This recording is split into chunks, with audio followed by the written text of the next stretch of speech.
asalaamaaleykum mbokk internet 5vision TV ak les amis de Thione Niang maa ngi leen di nuyu di leen ziar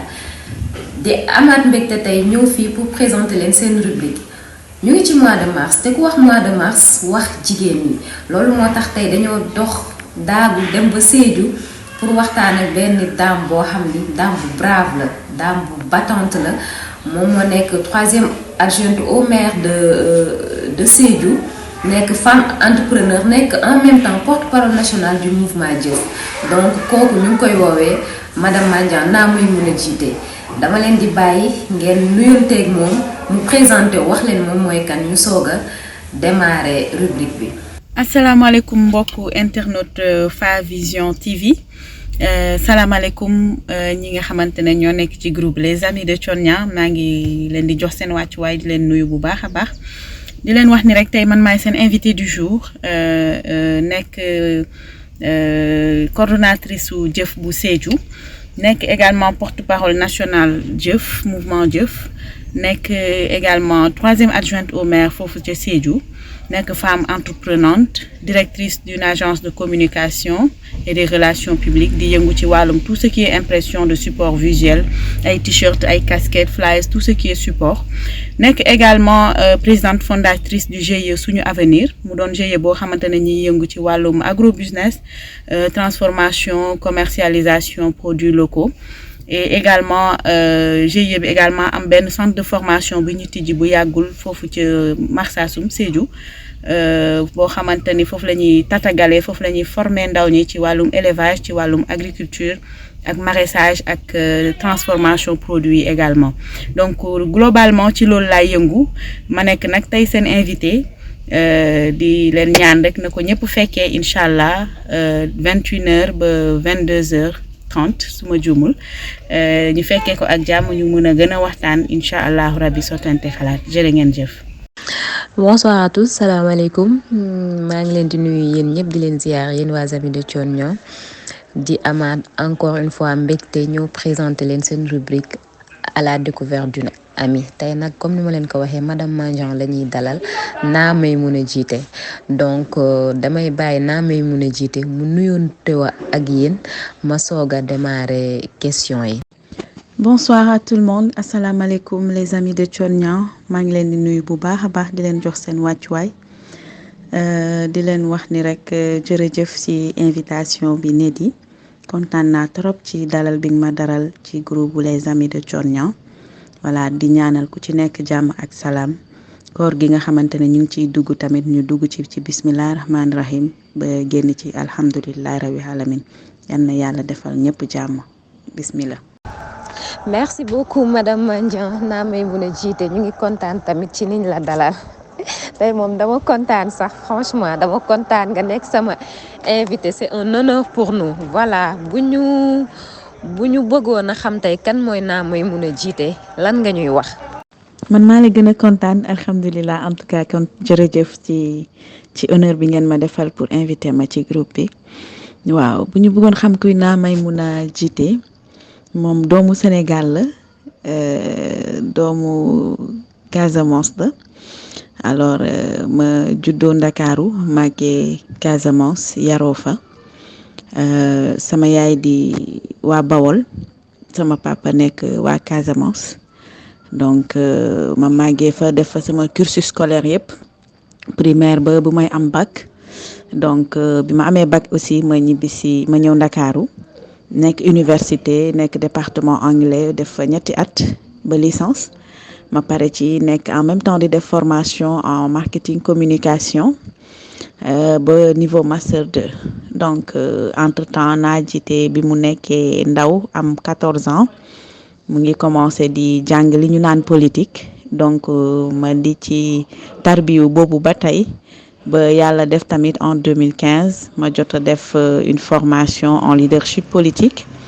bi ma ci jógee tamit en 2019 2020 ma defaat également une autre formation en management public avec les Américains le YALI alors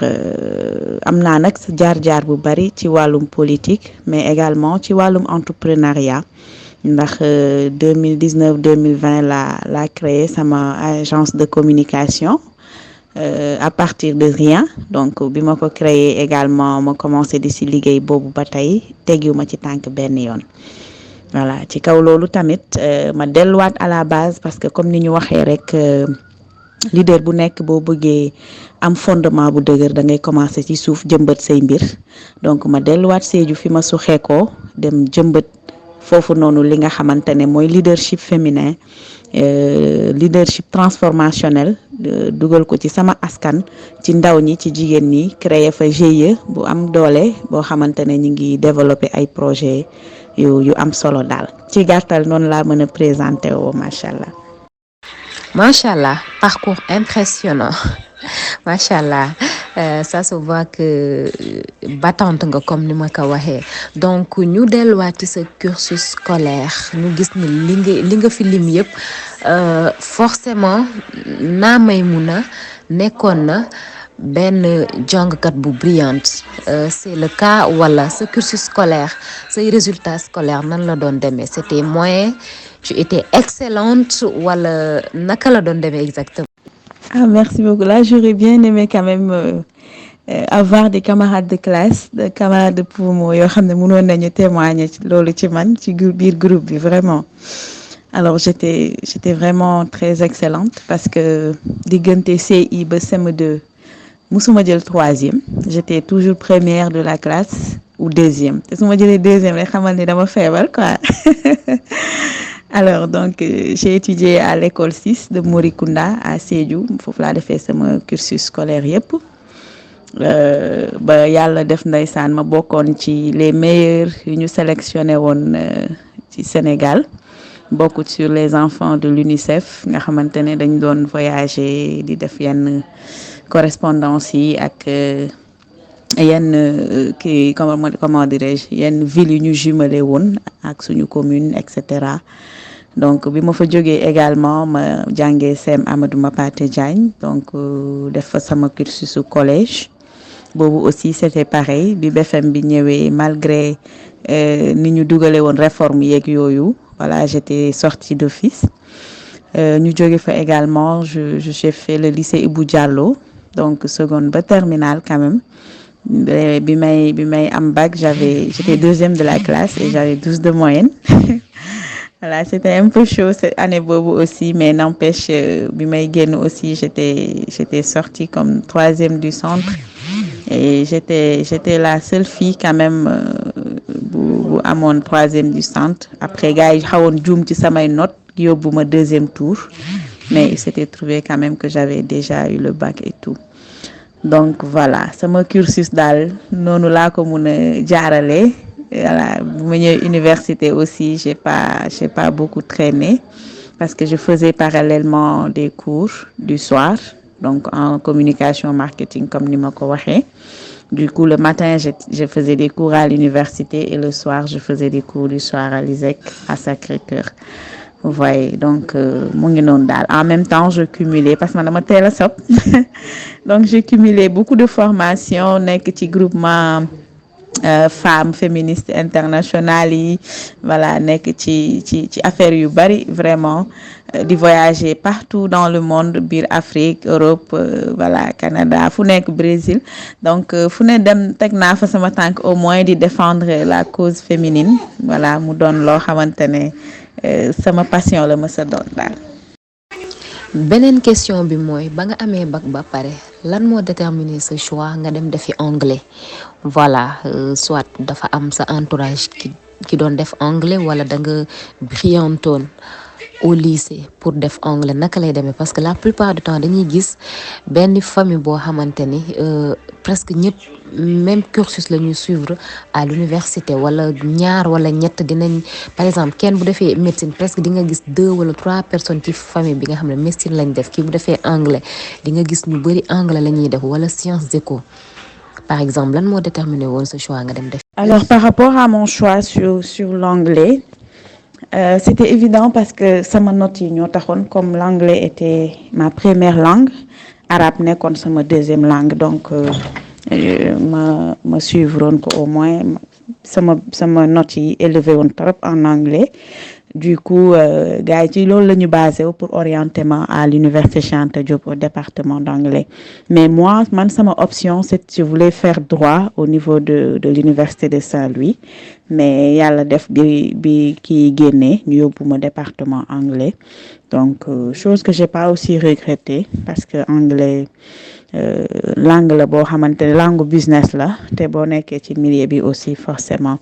il faut que nga intégrer ko. Voilà, donc c'était ça le choix, mais quand même j'optais vraiment pour faire droit. Machallah, vu le parcours excellent bi nga am dama la bëggoon a laaj nan nga def ba intégrer Yaali parce que Yaali c'est les personnes excellentes ñoo fay nekk ñoo fay dugg voilà mais j'ai déjà ma réponse quoi machallah alhamdulillah. Léegi ci sa présentation tantôt wax nga ni que à l'âge de 14 ans nga commencé def politique donc loolu naka la demee tu as des parents qui ont fait politique wala sa entourage naka la demee wala fibre bi dafa nekkoon ci yow. Voilà, merci beaucoup ci seen question yow ak Moussa Diatta Yaali bon yow comme ni nga ko xamee rek c'est pas facile sélection bu métti la woon ku nekk da ngay ñëw présenter sa projet bu brillant et tout donc si base boobu la ñuy defee yenn sélection yi voilà ak sa yenn parcours yeeg yooyu de leadership et tout sinon par rapport ak fibre politique bi voilà c'est vrai que j'ai commencé très tôt. Bon, il y avait ma mère quand même. Ma mère ak sama papa yëpp il faisait de la politique. Surtout ma mère bi ma nekkee xale dama ko doon gis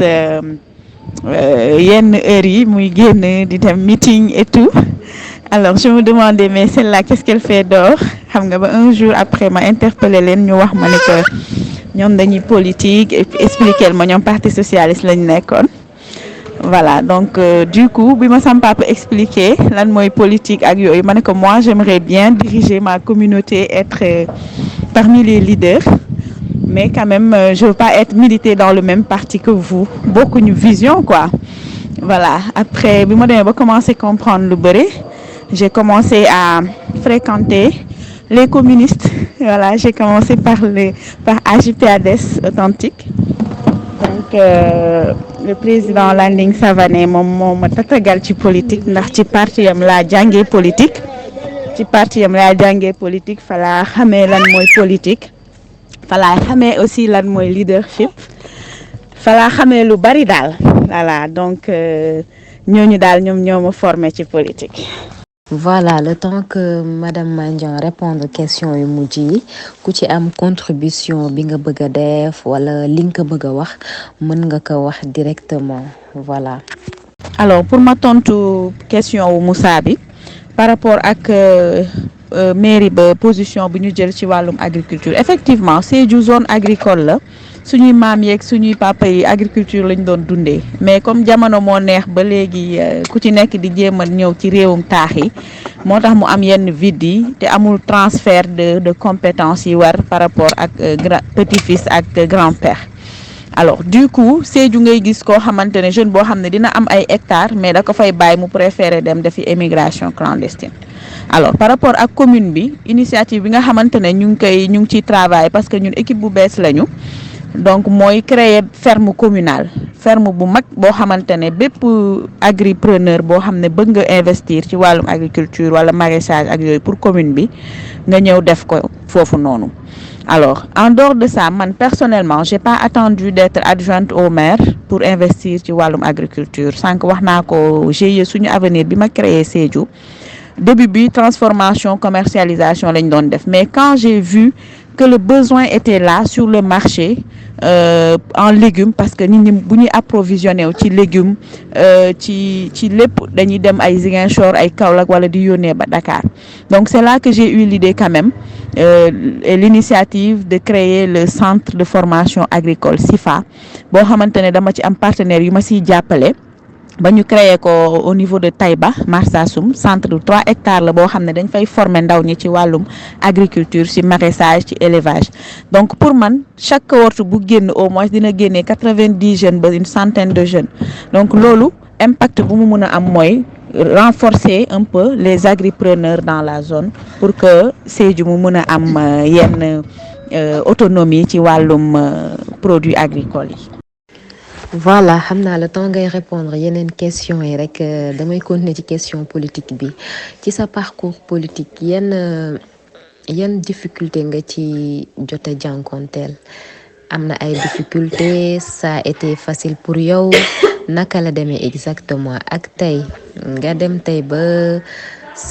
nga ñëw ba teer ci mouvement jëf loolu naka la demee. voilà naturellement nit ku nekk rek si sa biir parcours des fois di nga am des hauts et des bas loolu mënul ñàkk donc man duma ko tuddee échec mais c'est des hauts et des bas parce que entrepreneur moom da ngay attendre à ce qu'il y ait des moments difficiles yoo xam ne moo lay forger ba nga xam ne boo jógaatee di nga am vraiment force bi ngay mën a tenir ak ténacité bi. voilà am naa effectivement des moments de bas parce que Covid bi comme ni ma ko waxee sànq période boobu touché na torop sama vie professionnelle. voilà parce que nga nekkoon ci marché bi di gagner commencé jóg xam nga bu ma demee ba ma am yenn fonds yi ma réinvestir ko jënd ay machines pour autonome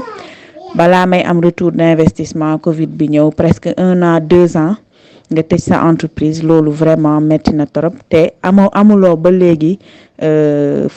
kii de relance genre benn force de relance bu lay permettre nga mën a teguwaat carrément sur le marché lu dul di def ndànk-ndànk pour mun a jógalaat sa bopp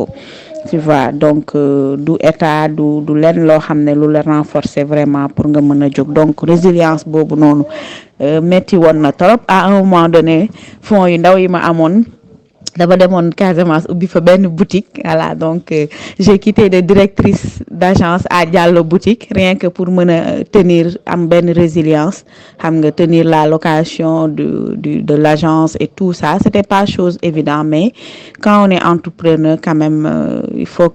ngay bañ a bàyyi tout le temps di nga dem ba investir ci dara mu am échec doo ci am retour mais du tax nga bàyyi parce que investissement noonu la des fois di nga dugal mu metti des fois nga dugal mu jàll xam nga te entrepreneur aussi tant que amoo benn ndëgër laay boobu 2 ans 3 ans 4 ba 5 ans d'expérience des fois pour am retour d'investissement du doon lu yomb donc loolu mu doon étape boo xamante ne vraiment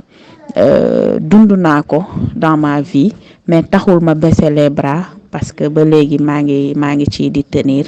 et di def également pour influencer ñeneen pour ñoom tamit bu ñu nekkee ci situation yooyu ñu am yenn résilience force de résilience boobu noonu. voilà naturellement comme bépp femme jigéen buy politique moom musul yomb ci góor sàkkantuma la jigéen. voilà donc tout au début di nga dégg lu nekk nañ la wax lu nekk surtout quand tu rentres tard boo jógee ci yenn kii réunion yi ak yooyu dañ naan xool ko du toog xam nga voilà jigéen la nangul toog nangul def lii et cetera lu nekk di nga ko dégg mais yow yaay am gëm-gëm rek voilà nga fatt say nopp nekk ci li nga nekk et puis mën a avancer donc c'est ce que j'ai fait quand même. moo tax politique moom wax dëgg yàlla dama ci am benn carapace bu solide quoi j'écoute pas les gens dehors mais ce que j'écoute plutôt c'est les critiques positives ak conseils yi nga xamante ne yu positif yi ñu may jox ci sama entourage ak yooyu ak niñ may encourager sama xamante ak président Thione Niang c'était vraiment yàggul noonu maintenant moi j'avais intégré l'idéologie de Give One Project depuis 2 ou 3 ans derrière, vu que je faisais la même chose que Give One à Sédhiou et je partageais la même vision que le président Thione Niang. Donc du coup, bi ma gisee mu créé Give One rek donc je me suis rapprochée avec Sidi ñu liggéey naa 2 ans ak Give One Project te musuma xam président Thione musuma toog ak moom musuma wax ak moom. voilà donc mais après la yàlla dogal récemment balaa muy dugg ci politique bi mu consulter ma ñu waxtaan donc foofu la ñu xamante ma adhéré ci philosophie jëf bi. bëggoon naa nga développer ñu tuuti ci GIE suñu avenir bi ñu xam exactement GIE bi lan ngeen di def ak c'est constitué de combien de personnes vos activités principales. Maintenant en ce qui concerne toujours le GIE. premier projet bi wax naa ko ci wàllum transformation la dañoo former ay femmes ba pare employé leen ñuy liggéey di liggéeyal GIE bi deuxième projet bu GIE bi ma fa yóbbu mooy le site intégré de formation agricole mooy SIFA bi boobu aussi c'est dans le cadre du GIE mooy le site de 3 hectares boo xamante ne dañ ko aménager mu am ay salle de classe am box élevage dañuy def élevage poulet local élevage poulet de chair élevage mouton chèvre xam nga yooyu yëpp am na fa am na tam espace bu ñuy def maraîchage ak fu ñuy def arbori fruitier yeeg yooyu daal donc pour l'instant SIFA bi ñi ngi fonctionner on est à notre 3e session ñooñu la ñu jox seen diplôme ils font 4 mois de formation en théorie et pratique bu ñu paree ñu jëlaat leen 4 mois ñoom kese pour ñu mun leen assurer le suivi jéem leen a accompagner un tout petit peu avant que ñuy doon des agri-entrepreneurs solides voilà donc boobu ñu ngi ciy collaborer avec la commune de Marsassoum ak yeneen partenaires yi ñuy jàppale financièrement pour gën a mën a taxawal projet boobu d'ailleurs ñu ngi xool sax nañ la ñuy créer benn camp de vacances de 2 semaines pendant les vacances boo xamante ne les amis de Thionia bëgg nañ leen ci invité waa Jëf ak ñeneen ñoo xamante ne bëgg nañ ñëw ci SIFA bi ci site boobu noonu centre de formation boobu noonu pour ñu mën ko gën a rendre attractif. C'est un peu à l'image de Jëf Zone donc ce que Thionia est en train de faire à Jëf Zone Nadjité est en train de faire la même chose au niveau de Sédhiou au niveau du SIFA pour former ay ndaw ci wàllum agriculture ak transformation. macha allah da nga am mindset bu dëgër quoi loolu moom il le faut politique moom boo ciy dugg moom boo gaawee mer rek wala nga gaaw a décourager moom wala ngay suuraale nit ñi doo dem voilà ba léegi am na question buñ fi laajte ne na yow ban parti politique nga nekkee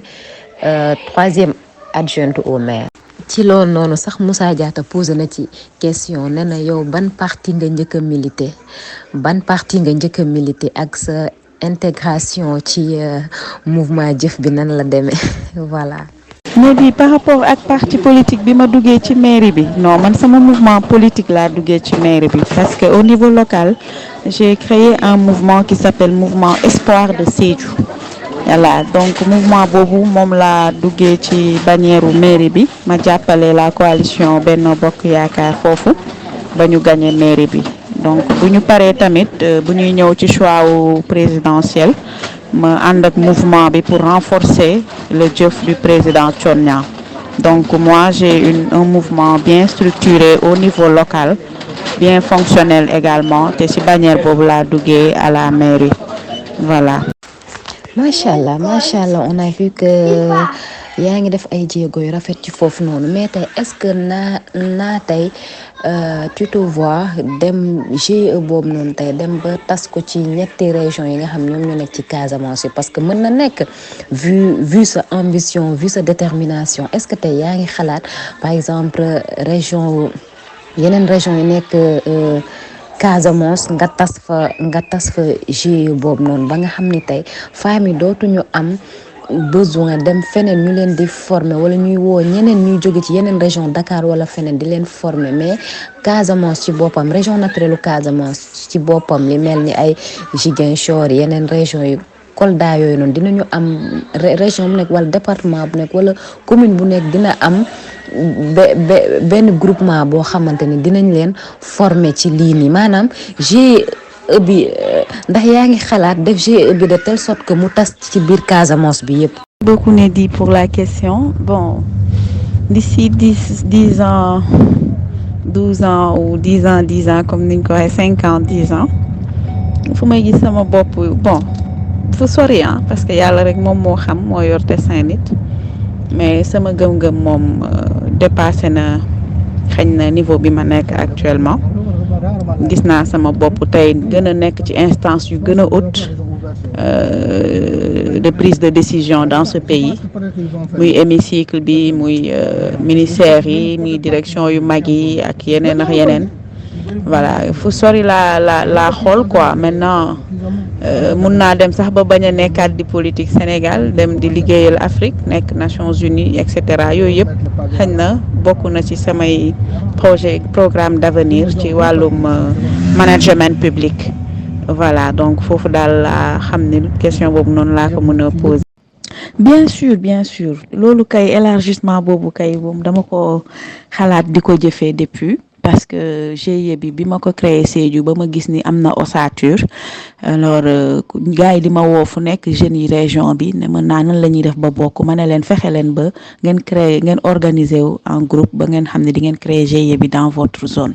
alors créé naa ko à Sansamba créé naa ko à Marsassoum d'ailleurs loolu sax moo tax ba ma décentraliser projet site de formation agricole bi dans cette zone là dans le Diassing voilà donc créé naa ko un peu dans le Pakao foofu aussi bëgg naa fa yóbbu benn projet surtout foofu tamit ci côté agriculture bi bëgg naa fa yóbbu mais ci wàllum mbay quoi mbay à grande pompe fële maraîchage bi lañ fay gën a kii ak formation élevage ak yooyu mooy côté Marsassoum bi mais dans le Pakao j'aimerais vraiment développer un peu l'agriculture à grande pompe voilà c'est-à-dire di bay dugub di bay gerte di bay voilà parce que foofu il y a beaucoup plus d'espace quand même agricole yoo xam ne mun nañ ko gën a aménager di bay mboq ak yooyu noonu quoi voilà donc c'est ce que je pense faire dans la zone du Pakao maa ngi ci nag xañ na bu ma gënee am partenaire wala ñu am ci biir Amis de Thionia de bonne volonté yoo xam ne pare nañ pour gën ma booster ci côté boobu vraiment dinaa ci gën a kontaan torop GIE bi am na également des membres yu nekk fii à Dakar voilà ci université am na étudiants yi ci bokk et cetera parce que produit yi nga xam ne ñu ngi koy transformer fële commercialisation bi aussi dañ koy def fii à Dakar voilà parce que am nañ magasin boo xamante ne yenn produit foofu lañ koy exposer araw yeeg diwtiir beeg lem bi xam nga produit yi ñuy defar fële yi ñuy transformer fële mu dañ koy indi fii di ko commercialiser voilà donc foire bu amee aussi bokk nañ déjà foire internationale Dakar bu passé jotoon nañ ci exposer suñu produit c'était vraiment aimé par les gens donc ñu ngi yóotu yeneen foire yi au niveau de la sous-région Gambie ay Mali ak yeneen foire au niveau de international donc yooyu yëpp bu amee quand même on aimerait bien voilà ñi ngi ci quand même ñi ngi booster maintenant partenaires yi aussi ñi ngi bëgg ñu gën ñu taxaw surtout ci côté Fra bi ak yooyu parce que du loo xam ne lu yomb la bu fekkee am na ñu ciy yëngu ci biir groupe bi aussi mun nañu ci jàppale ba nga xam ni femmes yooyu dinañ kii GIE bi aussi ñi ngi former toujours ay femmes parce que ñi ngi décentraliser formation yi des fois ñu jël des jeunes et des femmes au niveau de Goudomp département Bounkiling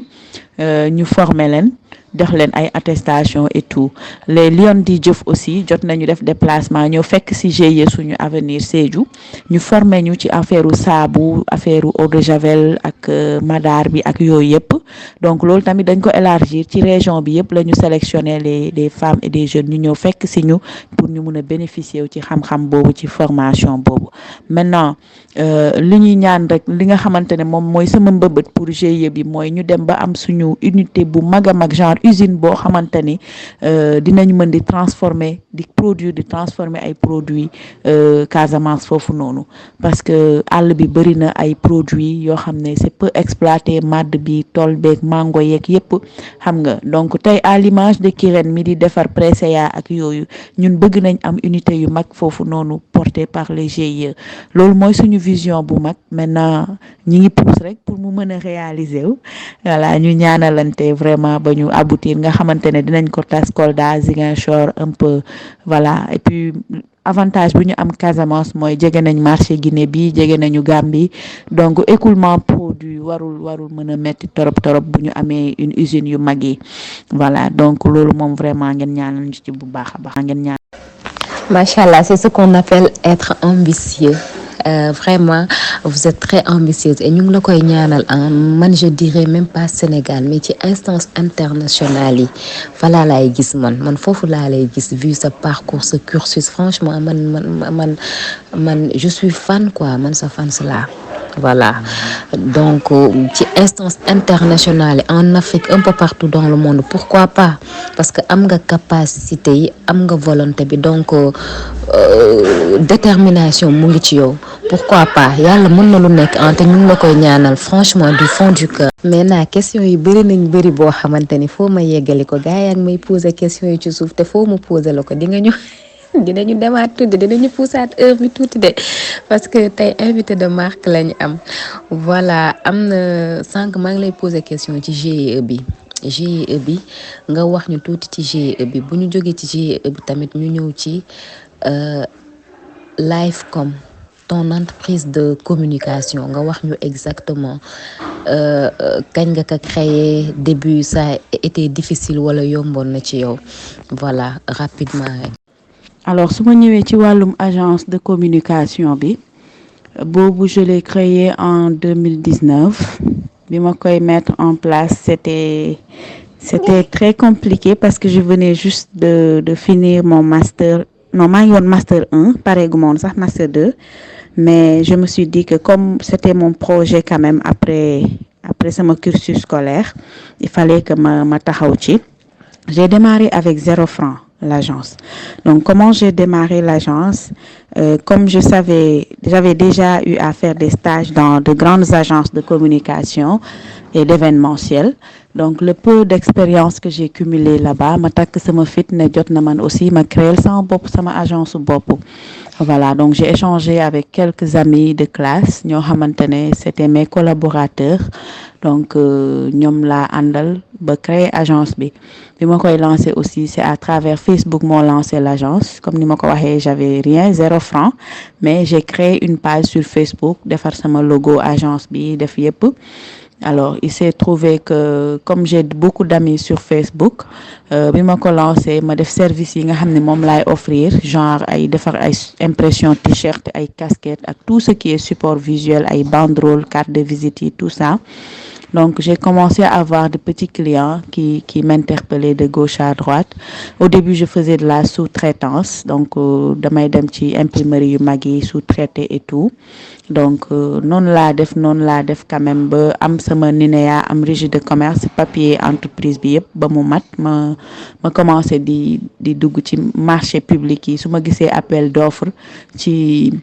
journaux yeeg yooyu rek damay tenter. Donc, noonu laa tenter ba ma gagné sama premier marché bu mag bu université Sine Saloum bu Kaolack donc seen support yi bu muy soog a tijji donc seen support yi t-shirt yeeg casquette yeeg yooyu ñu defaroon ci inauguration beeg yooyu lancement bi du moins yooyu yëpp donc sama agence moo ko defaroon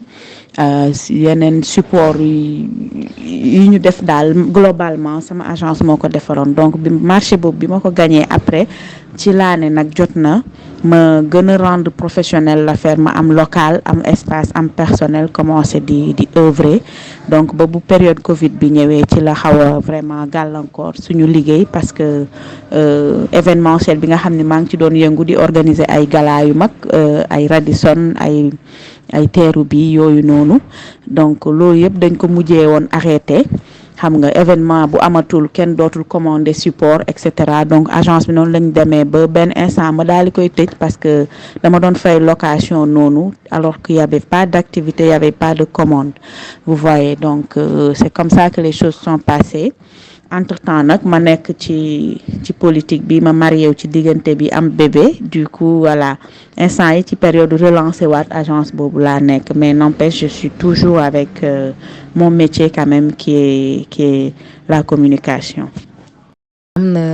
Fama Diop ki posé question boobu noonu vocal bi comme yow yaay porte-parole nationalu mouvement jëf bi day posé groupe bi sax tere woon nañ ko wax politique quoi day posé ndax président Thionia ban coalition lay jàppale gars yi ñëpp ak may posé question yooyu donc ça fait l'occasion yow mi nga xam yow yaa nekk porte-parole nationale bi nga tontu ci question boobu une bonne fois pour toutes. waaw question boobu moom bu am solo la tamit mais dama xamul ndax groupe bi dinañ ñu permettre ñu waxtaanee fi politique voilà mais lu ma ci mën a wax mooy en tant que porte-parole nationale mouvement jëf mooy pour l'instant dañu nekk di déglu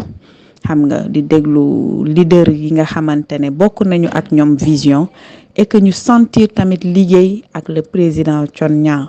ba nga xam ne dinañ ko tàllal loxo parce que tamit ku la tàllalul loxo doo mën a daw ci ginnaawam pour ne danga koy jàppale. Voilà donc ñun dañu am lu ñu gëm mooy philosophie jëf bi vision wu jëf la ñu gëm vision boobu yi tamit ñu nekk di ko prôné bu ñu juddoo ak léegi matul 8 mois. Donc visé nañu présidentielle mais suñu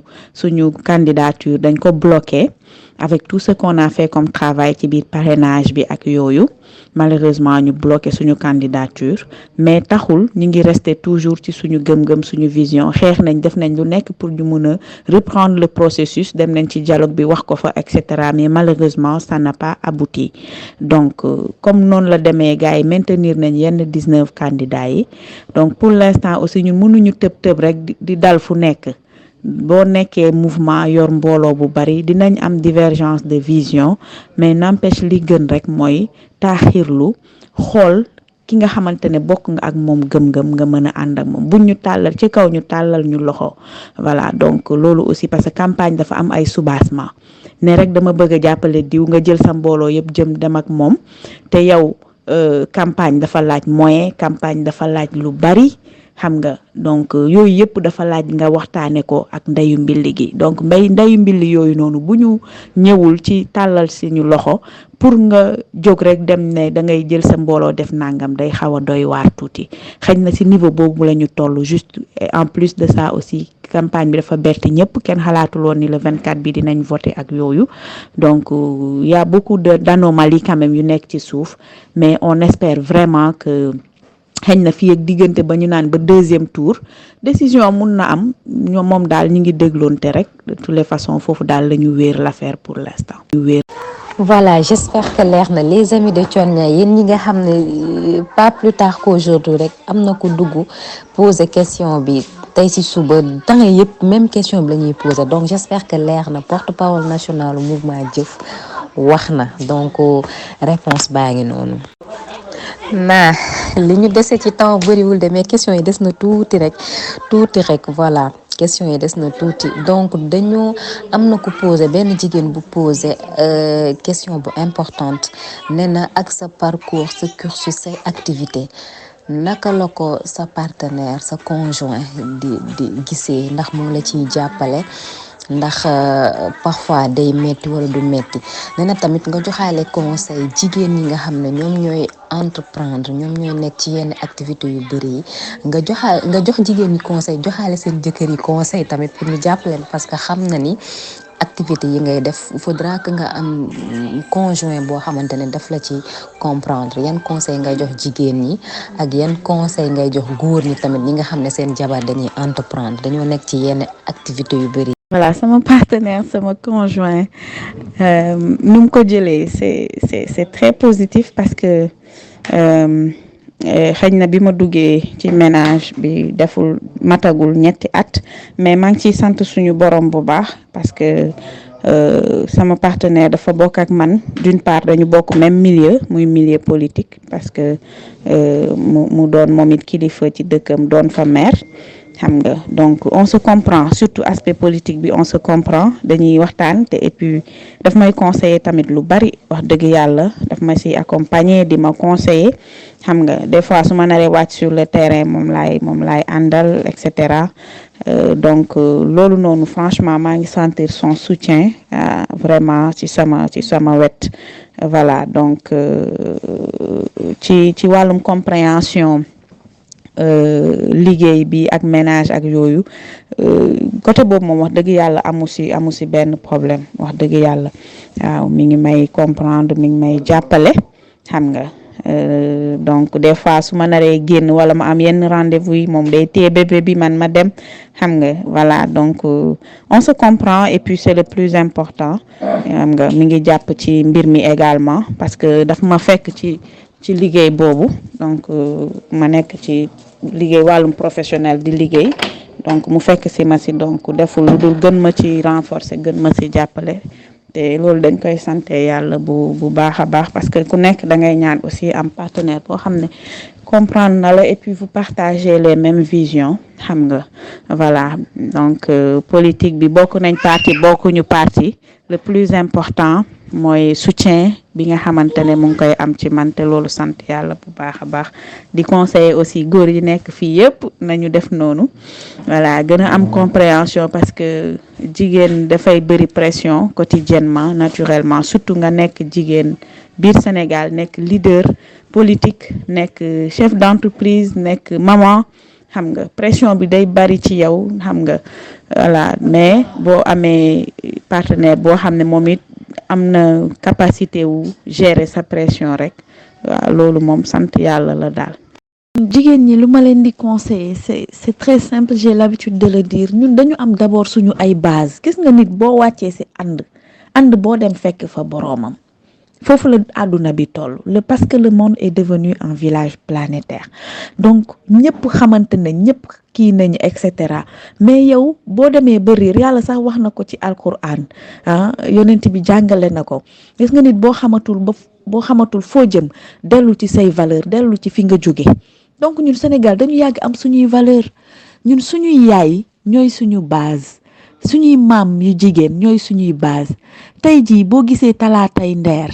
ay jigéen ñu dëkk bi yëpp ñëw dugg ci benn case taal seen bopp ndax lan bugguñu naar yu leen tëddee bugguñu jaay seen dignité dëkk bugguñu ëllëg seen sëti ne suñu maam de nii lañ leen doon def et cetera mais loolu ku amul ngor amoo fulla amoo fayda mais doo ko def mais ana suñu valeur yooyu noonu donc jigéen dafa mës a doon base économique tey jii man mi jigéen yëpp ministre de l'économie laa leen tuddee parce que dañu yor kër yi loolu dañ koy mooñaale ci xale jigéen ñi buñ leen di yar dañ leen di yar ci gérer dépense xam nu ñuy toggee nu ñuy waxe nit ñi nu ñuy accueillir nit et cetera et cetera donc base yooyu noonu nga xamante ne def nañ ko ci ñun en tout cas dama yaakaar ni bépp jigéen boo demee ba nga xam loolu rek yow amatoo looy chômer amatoo looy tiit ci àdduna parce que mooñ nañ la balaa sax ngay dugg école commencé nañ di la mooñ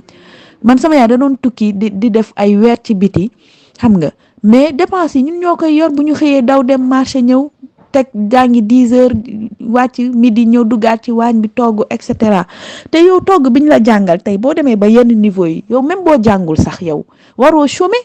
parce que lu mu dee mën nga togg mais ubbil restaurant à côté wala ngay togg à domicile di livrer nit ñi ci bureau yi ak yooyu pour man daal jigéen bu ci nekk rek yow jàppal ni yow entrepreneur nga avec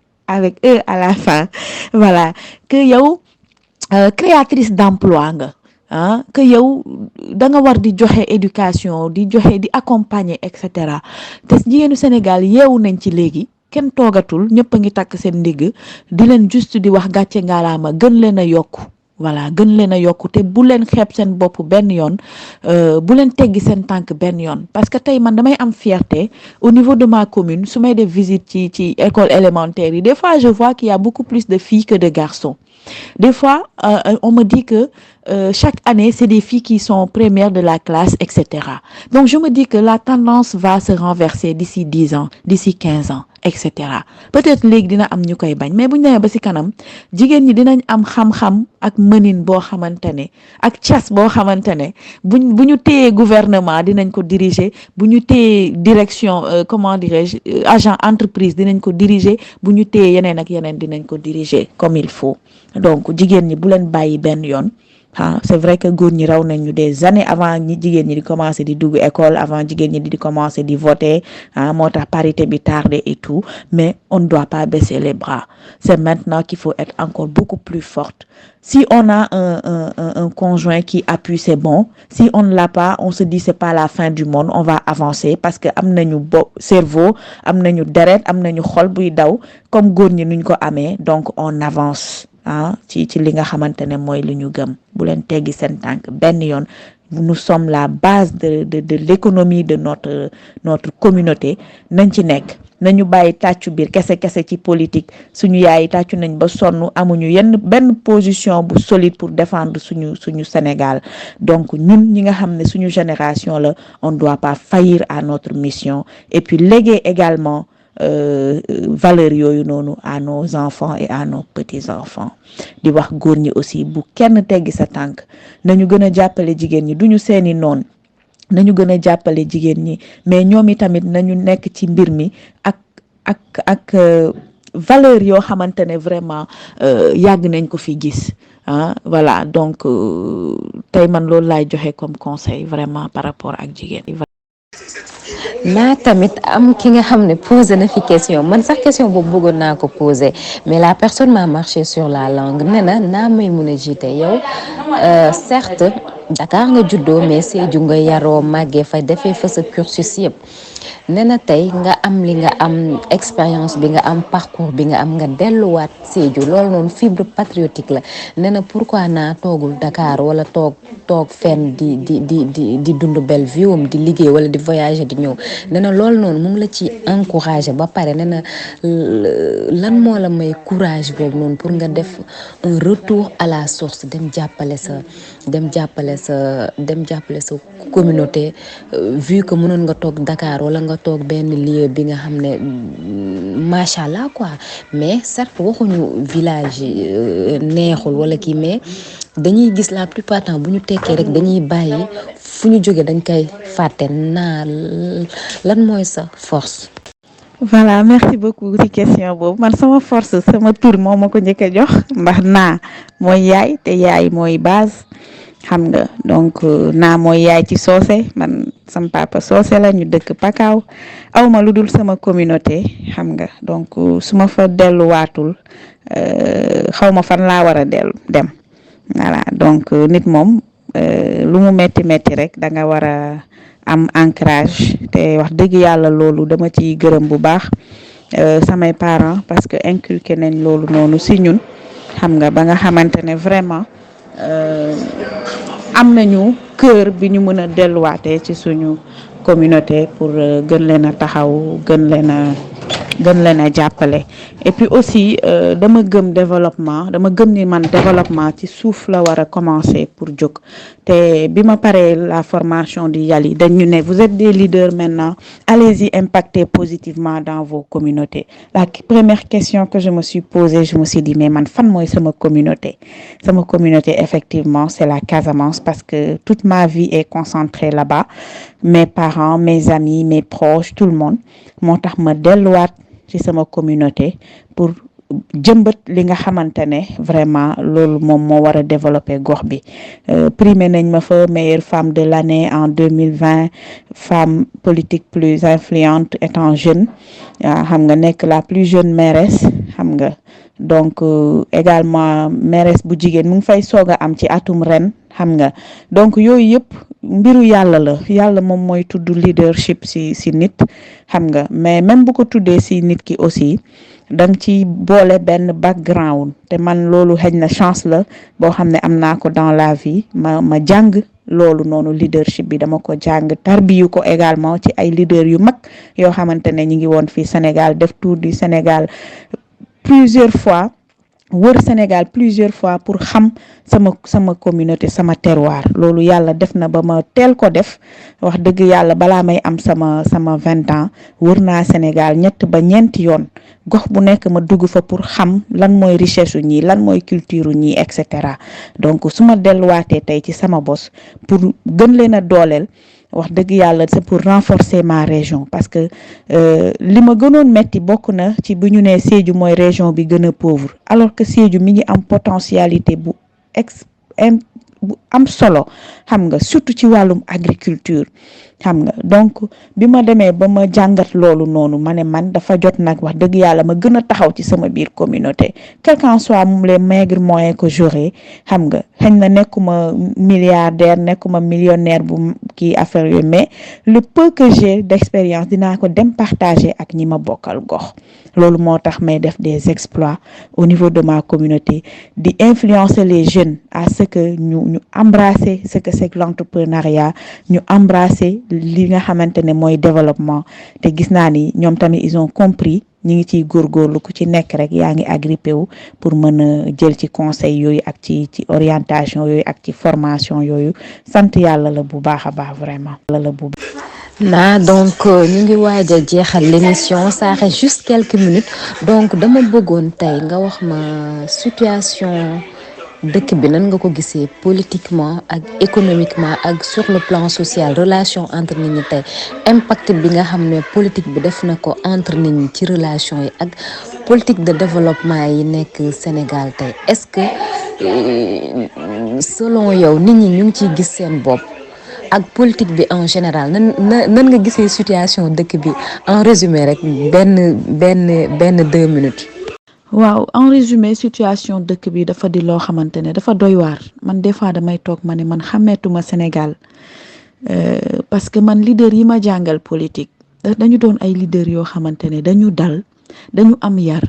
dañu am vision dañu am gëm-gëm ba pare am patriotisme dañu bëgg seen réew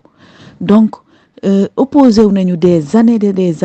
ñii tëj nañ leen kaso tey ku mel ni Landing Savané tëj nañ ko lu mat ñeent ba juróomi yoon kaso torturé ko ci biir kaso bi damm ay loxo baaraamu loxoom et cetera lu ne ñoom daj nañ ko ci opposition mais ils sont restés dignes fils et patriotes xam nga pour xeexal démocratie Sénégal tey ji ñoom ñoo tax ba tey ñun ñu toll fenn ci niveau démocratie ba ñu naw Sénégal donc te ñoom doo leen mës a gis ñuy jamante doo leen mës a gis ñuy xiiroo di saagante ci wax ju bon wala ju ñaaw wala yooyu mais man léegi dama jaaxle Sénégal boo génnee sax pour wax sa xalaat ci benn mbir da ngay gis ku jóg attaqué la saaga la xam nga ba dugg foo xamante ne waru faa dugg vraiment ti koo xam ne xamula sax ci ginnaaw clavier rek lay toog xam nga dénigrer la diaboliser la jël vidéo yàqate la et cetera loolu jëmelul réew kanam réew bu ngeen bëggee mu avancer il faut ñu dalal xel yi ñu dalal xol yi ñu yéenante jàmm parce que en politique encore une fois on n'est pas des ennemis on est des adversaires en tout cas man de loolu lañ ma jàngal ci politique te nee nañu encore nit boo nekkee ci politique nga gis jaxasoo situation boo xam ne ëlëm na la da ngay jël temps boo xam ne da ngay toog pour nga observer jël temps d'observation nga xam ne boo ñëwee tu vas rebondir avec beaucoup plus de sagesse beaucoup plus de grandeur en tout cas c'est ce que moi on m'a donné dans notre école du parti xam nga te loolu laa nekk di doxal en tout cas ba fi ñu toll nii du ma jóg mukk ba diñat nit ba saaga leader wala dara tey man sama borom kër ñun ñëpp ay maire lañu moom maire titulaire la man ma nekk maire ci sama gox adjointe bokkuñu parti politique man maa ngi liggéey ak Thionia moom mi ngi liggéey ak beneen ak leaderam mais teewul ñoo bokk kër gi ñi ngi am jàmm di kaf di ree di sottante xalaat ci politique ak yooyu donc loolu il faut ñu indiwaat ko parce que Sénégal léegi da ngay gis famille yoo xamante ne kii bu bokkee fii kii bokk fële frère ak sœur duñu tuddante mag ak rakk ñi duñu tuddante ñi ngi bañante ndax affaire politique man je me dis ñii nan lañ jàppee politique est-ce que am nañ assez de est-ce que tatagal nañ leen bu baax ci lan mooy politique science la rek science la comme philosophie comme yeneen ak yeneen xam nga ñu jàngal le management public xam nga le management public donc loolu noonu boo amee une bonne assise sur ça quand même du la jaral daw bay daanu comme niñ koy waxee du la jaral buuxante ak nit ba dernière minute mu xalab la xam nga mais da nga koy teg ci vision teg ko ci gëm-gëm teg ko ci lu dëgër ba nga xamante ne dara du xaabaabal say bët te boo tegee sa tànk dinañ xam ne leader teg na tànkam fii boo waxee dinañ xam ne leader moo wax boo jëfee dinañ xam ne leader dafa jëf en tout cas de ñun de loolu lañ ñu mooñaalee ci wàllum politique te yaakaar naa ni ñi ngi ciy béy suñu waar te loolu gis naa ko ci président Thionia loolu moo tax xëy na ma ñëw pour renforcer li nga xamante ne mooy vision bu ñu bokk gëm di ko jëfee parce que man dama gëm ni politique de développement moo mun a développer suñu réew politique politicienne mënuñu yóbbu fenn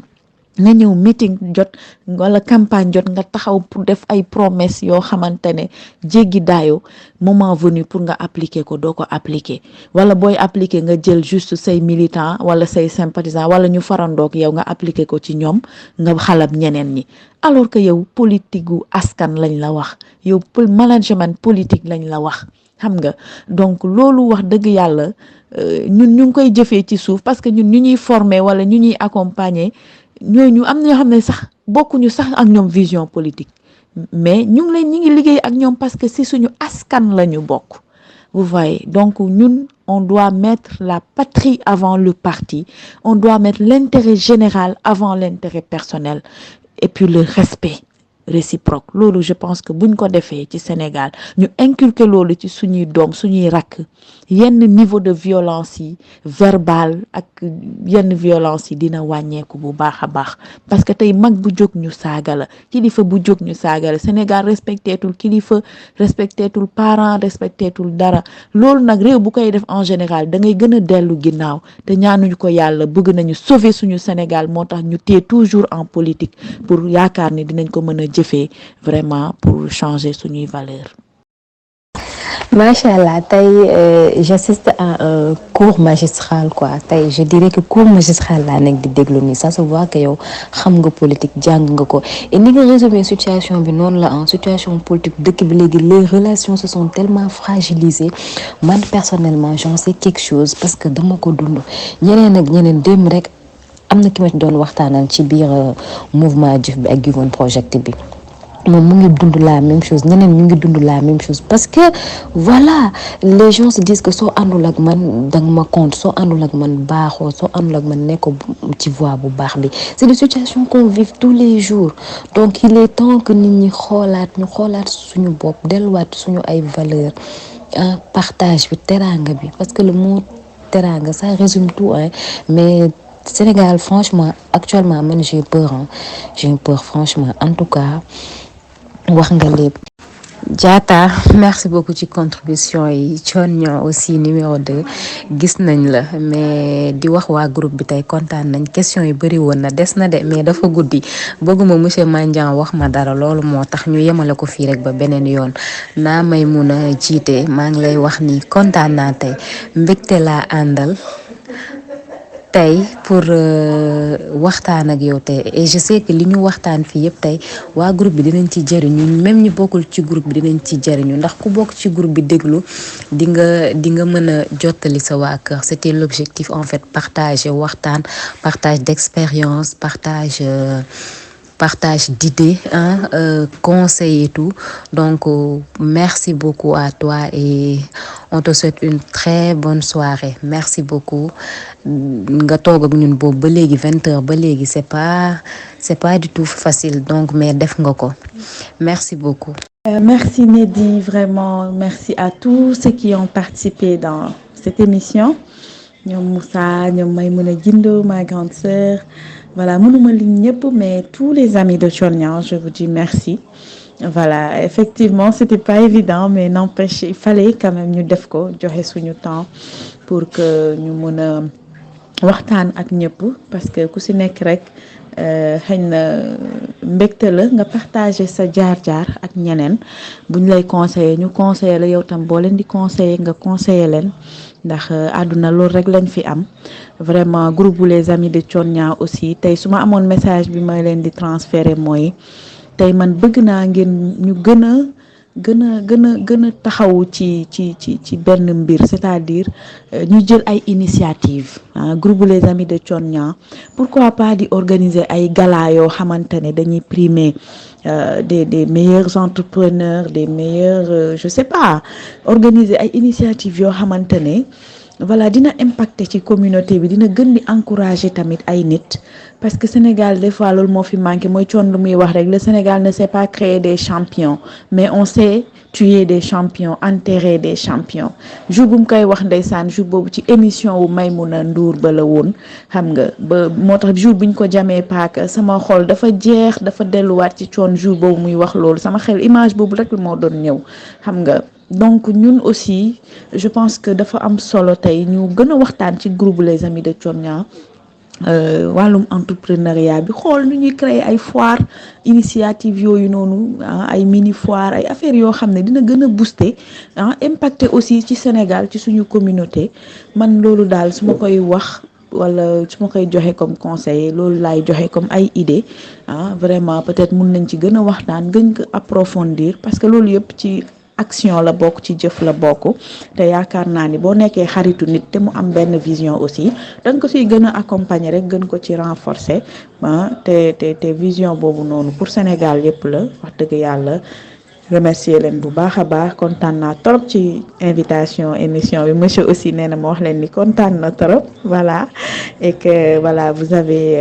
les remerciements de toute la famille merci vraiment.